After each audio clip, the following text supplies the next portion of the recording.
Tiempo para analizar este arranque, este inicio de sesión con Yuri Rabasa, trader financiero. Yuri, muy buenos días. Buenos días, Eva, ¿qué tal? Bueno, pues estamos en plena cuenta atrás para terminar el año, aunque faltan grandes referencias para el mercado, por la macro, por la política monetaria. ¿Cómo estás viendo este arranque en la sesión europea?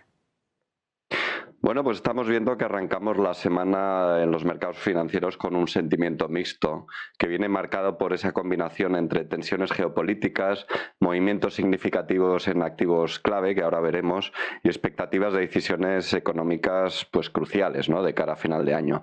La caída del régimen de Assad en Siria, pues la crisis política en Corea del Sur y ese voto de desconfianza que hemos visto en Francia han reforzado, aunque no demasiado, el dólar como un posible refugio seguro, mientras que activos alternativos como Bitcoin, que hemos visto que en algún momento llegó a superar los 100.000, y el oro han mostrado todavía volatilidad y, a pesar de haber superado el Bitcoin los 100.000, pues todavía cierto parón, ¿no?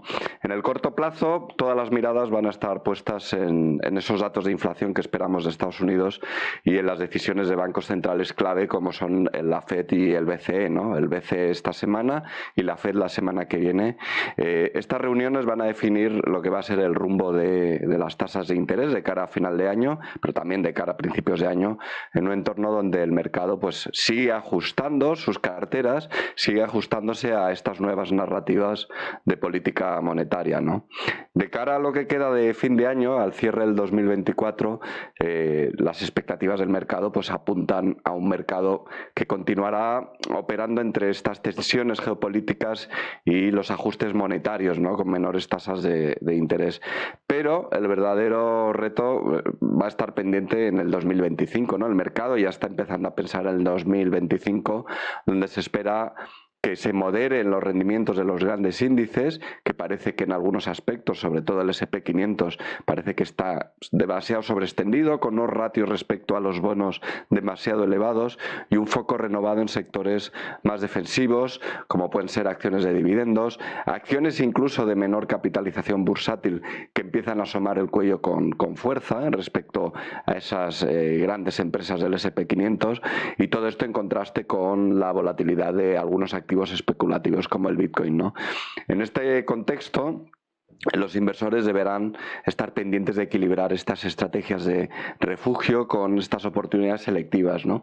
Estoy compartiendo ya pantalla para ver el S&P 500, donde podemos estar viendo pues ese movimiento de nuevos máximos que está realizando, ¿no?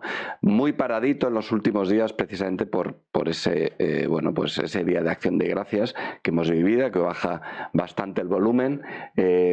Podemos ver también cómo se hicieron nuevos máximos en el Russell 2000 en semanas anteriores, pero el hecho que hace ya varias semanas rompiera ese máximo anterior, pues lo catapulta en un movimiento alcista que probablemente se vea reforzado a lo largo del 2025, ¿no?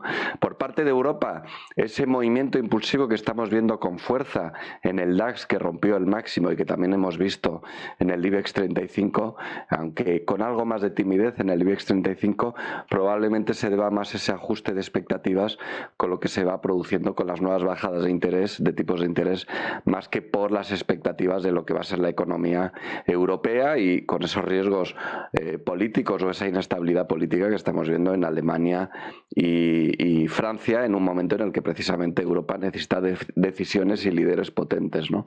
Por parte de Asia, bueno, pues estamos viendo que Japón sigue todavía muy lateral.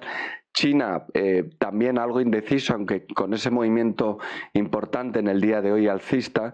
Hemos visto que los datos de inflación de China pues nos siguen mostrando a través del PPI pues 25 caídas consecutivas nada menos, y por lo tanto deflación, y China quiere luchar contra esta deflación, de ahí estas últimas noticias que estáis mostrando vosotros, ¿no?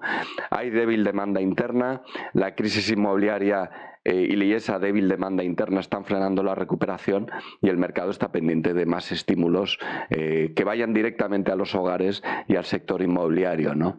Si nos vamos a las divisas, podemos ver esa corrección en el dólar, que ese dólar en principio debería seguir comportándose como un cierto activo refugio, y un dólar fuerte de cara al 2025 pues podría dificultar esa compensación de la balanza comercial por parte de Estados Unidos y las políticas de Trump, ¿no? Bitcoin, podemos ver que bueno, se está empezando a sentir cómodo por encima de los 100.000. El hecho de que haya superado los 100.000 inicialmente con mucha volatilidad y provocara ciertas operaciones de cobertura que lo frenó temporalmente, pero aún así vemos como poquito a poco sigue cerrando en niveles más altos, pues nos lleva a pensar que técnicamente todavía mantiene bastante potencia y bastante potencial alcista, ¿no? Si nos vamos por último a los metales, bueno, al oro, podemos ver que a pesar de esa noticia que hemos visto de China, de que en noviembre había estado comprando oro, podemos ver que aún así el oro pues no ha mostrado direccionalidad, ¿no? ha mostrado más bien un movimiento de zigzag, y eso me lleva a pensar que debemos ser cautos por el momento en el oro y estar muy pendiente de ese nivel en torno a los 2.560, porque si lo perdiera podría realizar una corrección mucho más profunda, ¿no? Si a pesar de que una gran potencia como China está comprando oro y de que estamos viendo cierta protección respecto a la inflación y el oro se permanece tan parado, me lleva a ser cauto. Así que precaución con el oro en los próximos días. Y por último, el crudo, podemos ver pues eso, que está en niveles bastante bajos, ¿no? Está en estos momentos pues en 67,70 el crudo estadounidense, y eso pues es un mínimo que permanece con fuerza. Los máximos, cuando los ha intentado, siguen siendo máximos decrecientes, y por lo tanto, teniendo en cuenta que vamos de cara al invierno, parece que vamos de cara a un ciclo de crudo barato. En este escenario, Yuri, estamos en esa recta final del año, hemos visto, ¿no?, ese fuerte rendimiento de los índices, oportunidades de cara a ese rally, Novel Rally, para despedir el año, ¿y dónde estarían tus preferencias a un lado y a otro del Atlántico? Bueno, yo creo que todavía va a dar mucho que hablar y tiene que pegar un buen despegue las empresas del Russell 2000. Vuelvo a ellas un momentito. Si nos fijamos, voy a alejarme un poquito, si nos fijamos en estas empresas, pues poco a poco empiezan a realizar nuevos máximos.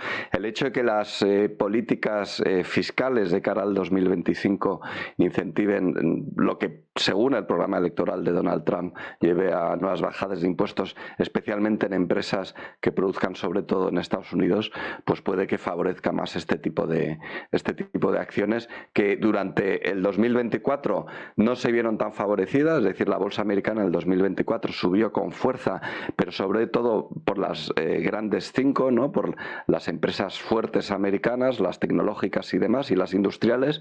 Pero ahora debería ser el momento, en el 2025 debería ser el momento de estas medianas y pequeñas empresas de capitalización que podemos ver en el Russell 2000.